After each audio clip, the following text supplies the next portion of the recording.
जैन धर्मामध्ये ध्वज हे केवळ एक प्रतीक नसून तो धर्माच्या सिद्धांत, आचार आणि साधनेचे प्रत्यक्ष दर्शन घडवणारा एक पवित्र चिन्ह आहे.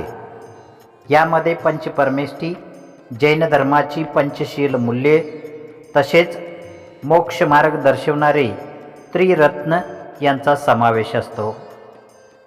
पितळी धर्मध्वज हा धातूचे सौंदर्य आणि टिकाव शुद्धतेचे प्रतीक मानला जातो.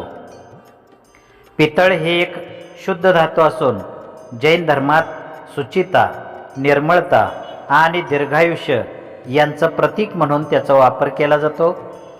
धर्मध्वज पितळीत तयार करणे त्यामागे धार्मिक श्रद्धा, शास्त्रानुकूलता आणि सौंदर्यशास्त्र यांचे संयोग आहे.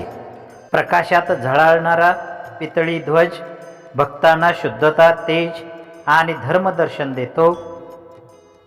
पितळी धर्मध्वज हे केवळ एक धातूचे तुकडे नाहीत, तर ते आहे पंचपरमेष्ठींची प्रतीक शक्ती, जे जीवनाला संयम, साधना आणि शांतीच्या मार्गाकडे घेऊन जाते. पितळी जैन धर्मध्वज केवळ शोभेचे नसून तो आध्यात्मिक ऊर्जेचा स्रोत आहे. धर्मध्वज उभारणे म्हणजे स्वतःमध्ये धर्म, संयम, साधना आणि मोक्षप्राप्तीचा संकल्प जागवणे होय. तो आपल्या संघभावना, श्रेणी आणि साधू वृत्तीला उंचावतो. म्हणूनच श्रीमती सोलाबाई पायगोंडा पाटील यांनी हा धर्मध्वज मंदिरासाठी अर्पण केलेला आहे. त्यांना धन्यवाद, धन्यवाद, धन्यवाद.